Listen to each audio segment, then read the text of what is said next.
So we have services like the crisis line. We do face-to-face counseling and also public education awareness.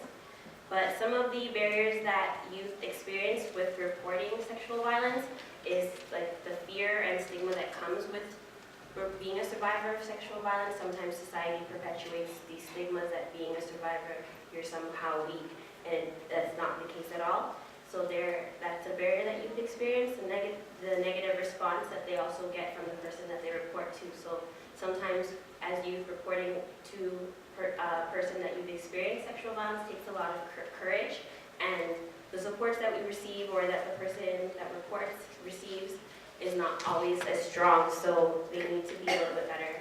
Other barriers that youth experience is victim blaming. So there's the people in power. Sometimes when you report, depending on who raped you or committed that sexual assault against you, you are stereotyped or put as like you have ruined their lives, or you have done something to them that you were going to affect their lives.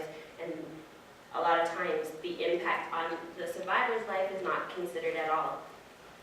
The lack of information or knowledge about what sexual assault is or what consent looks like.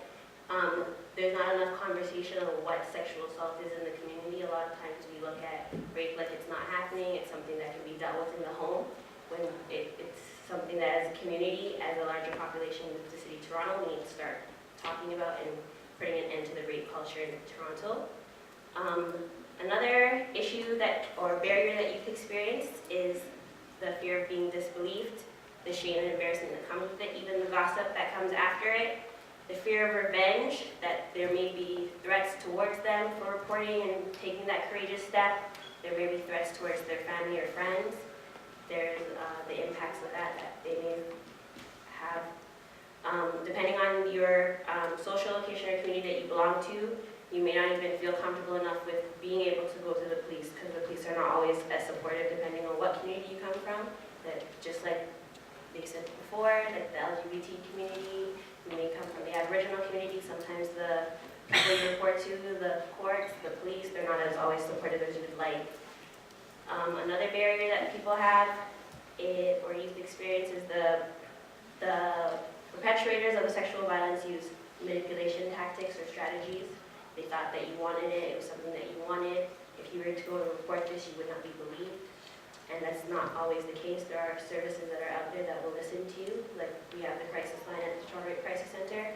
It's 24 hours. There's always a counselor that's there that's willing to listen. The ineffective court and policing procedures that happen when you report. A lot of times sexual violence is an underreported crime.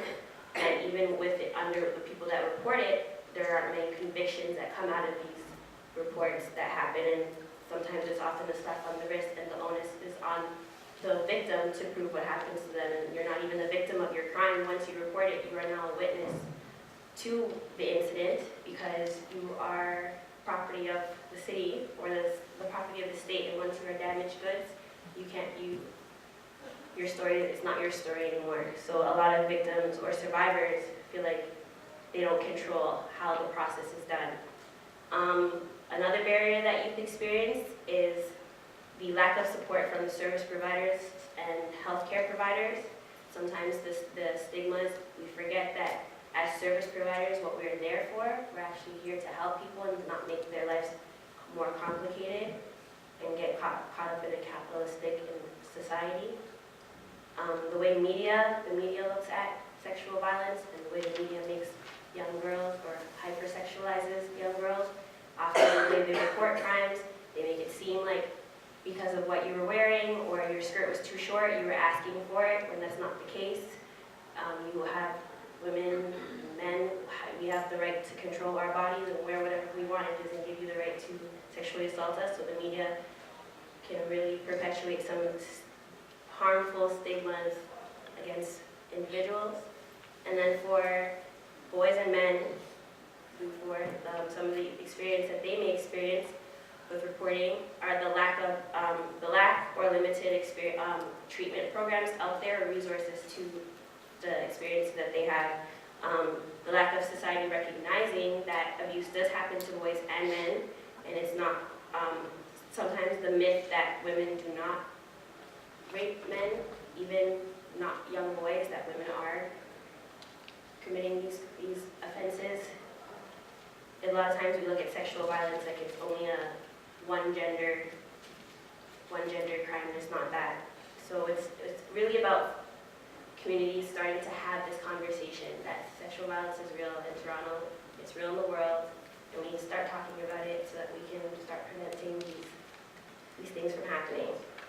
And communal barriers for youth, not even just youth, but for adults, reporting sexual violence is hard enough for adults to navigate through the system. So imagine a teenager having to try to navigate through these systems on their own, trying to get the supports. It's really hard. So if we could, just as people, set a goal that if someone takes that step to come forward to you to tell you that they've been sexually abused, or a survivor of sexual violence, to recognize their courageous step.